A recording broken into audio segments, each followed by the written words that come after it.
Grover Electric. You can't have a winner without a loser. Who won the weekend? And who was the biggest loser? Prater in the Ballgame on Sports Radio, The Ticket. All right, baseball home run derby tonight. Bob Beeler and myself in about an hour are going to argue about the MLB All-Star Game, and should every team still get one All-Star? We'll do that in an hour. But yes, weekend winners and losers. My trusty board operator, you're so hot, JP. Love ya. Who won your weekend? Well, the winner for my weekend was the British Open as a whole. Now, normally the British Open is one of the lesser of the four majors. TV window is early. The course is brown. A lot of times they have really bad weather, winds blowing, it's raining, and the golf tournament just doesn't usually live up to the expectations of the other majors. But this really paid off for me this weekend. Had a lot of hype going into the 150th Open at St. Andrews, the home of golf. And for a week there wasn't a whole lot to talk about live golf, except for the fact that Greg Norman wasn't invited to the past champions dinner, which I enjoyed myself, that news. But there was a sentimental favorite in Rory McIlroy, looking to win his fifth major and his first in 8 years. We had a villain of sorts in Cameron Smith, who kept Rory from winning. What looked to be a two-man race going into the final round really turned into a three-man race and came down to the final hole with three different players in contention. Had a lot of drama and incredible shot making. It had a mullet, Johnny, a mullet. First time since 1995, the British Open winner had a mullet. John Daly in 95, Cameron Smith yesterday. But I did feel bad for Rory McIlroy. I saw this stat that of the four majors this year, Rory McIlroy beat 97.5% of the golfers. And he didn't win any of the majors. He had three top fives, and a top 8. But I was happy for Cameron Smith, who was rolling until his third round over on Saturday. He kind of melted down. He came back and played some fantastic golf yesterday. 5 birdies in a row to kind of seal things. Showed how hard it is to win a golf tournament. For me, it wasn't that Rory lost. It was that Cameron Smith won. So for me, the big winner of the weekend was the British Open. Last night, the night before the All-Star festivities start, Major League Baseball had its draft, its amateur draft. And there were a lot of winners in the draft, especially the guys taken in the first round, but highlighting some. Idaho had a first-round pick. Gabriel Hughes out of Rocky Mountain High School in Meridian, right-hand pitcher for Gonzaga, went 10th overall to the Colorado Rockies. He had an 8-3 record at Gonzaga this year. He had 138 strikeouts in 98 innings. Second highest player ever born in Idaho. Mike Garman back in 1967 was taken third. Yeah. And one little nugget on Garman that I did not know this morning. Garman was involved in that big Rick Monday for Bill Buckner trade. So 2 high-profile Idaho guys were actually part of a trade against one another. If you were a son of a former major leaguer, it was big weekend. 4 guys went in the first round.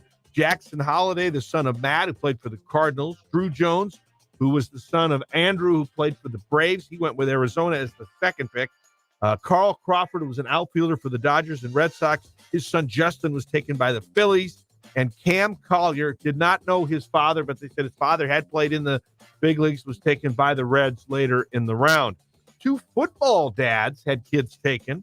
Kumar Rocker went to Texas. His dad, Tracy, played at Auburn and then in the NFL. And Elijah Green, whose father, Eric, was a tight end, was taken later in the first round by Washington.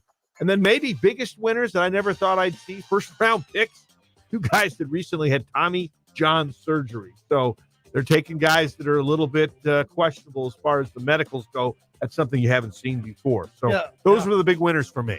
All right. I did something I've never done before. This thing I've never done before. I've been made fun of on this show before, as has JP. Well, you can scratch me off that list. I floated the Boise River for the first time ever on Saturday. It was tremendous, but I'm not the winner. The winner is my mother, my mom, Patsy. My brother was in town this weekend, and he brought his new girlfriend, and him and myself, his girlfriend, and my mother went and floated the river. We all got just the regular tubes, okay, no big boat or anything, just the regular inner tube. And my mom, at almost 72 years old, was able to do the whole thing. Now, it was bumpy for her. At times, she was screaming for help. When she got out of the pool at the end, she had crap all over her hair because she was going in the woods a bunch.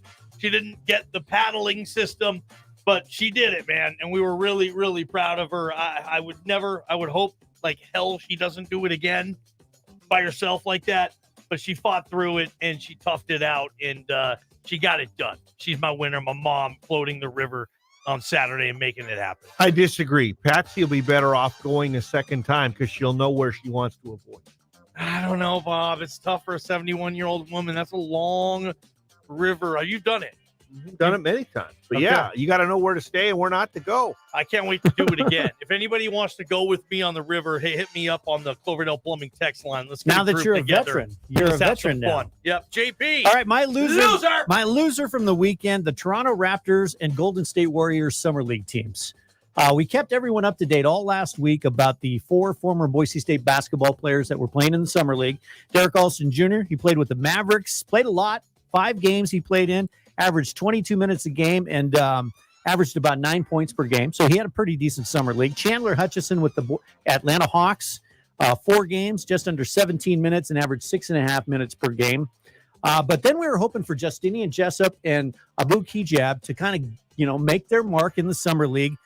Justinian Jessup only got into 2 Summer League games, and I don't think he got into the final 3 for the Golden State Warriors. He only played in 2 of the games, 12.5 minutes per game, and averaged just under 3.5 points per game. So not a great showing for Justinian Jessup. Abu Kijab with the Raptors, he actually got into a game late last week, but he didn't score. It was like 4 minutes, garbage time. But then yesterday against the Bucks, he gets in for the Toronto Raptors, plays 25 minutes, and proceeds to go 7 of 14 from the field, brings down 10 rebounds, and leads the Raptors to a win. So I'm not going to pretend that I know exactly, what the strategy is for these coaches going into Summer League. I'm sure they've got directives from the higher ups and all that stuff, and this guy needs to get this many minutes and stuff. But would have been nice to see Kijab get a little more of a shot, but at least he made the most of it when he did. So the Raptors Summer League squad, they went 4-1, maybe a little more Abu Kijab, and you could have won it all. You're my loser from the weekend. Raptors. Bob, who lost the weekend for you, pal? Well, Red Sox left-hander Chris Sale. He fractured his left pinky on a line drive off the bat of Yankees' Aaron Hicks, 106 miles per hour off the bat.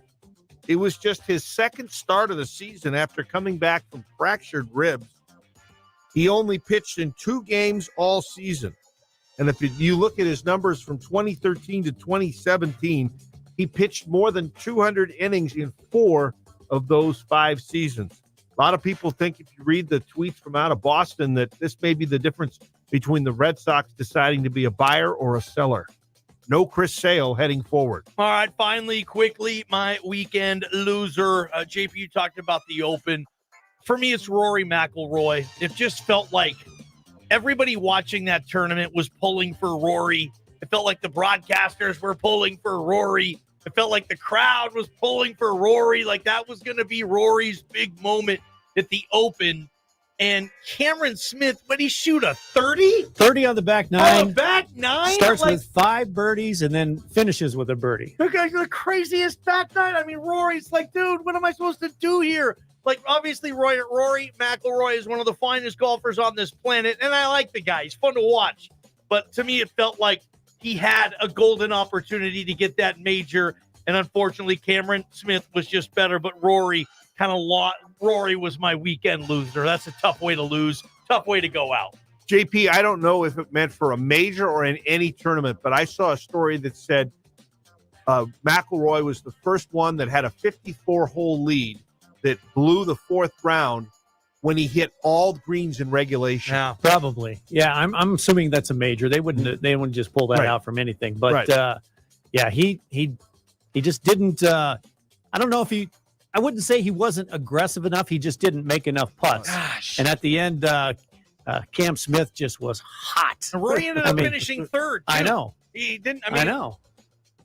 Yeah, I felt bad for the guy. I was rooting for him. Who won your weekend? Who lost your weekend? Text us yours to 424-9300. We will be joined by Boise State Bronco linebacker Brandon Hawkins in about 15-20 minutes as he sits down, talks a little football with Bob Beeler for Bronco Focus. Jared Zabransky in 30 minutes. Next, how about an update on the Once a Bronco squad at the basketball tournament? They're playing right now.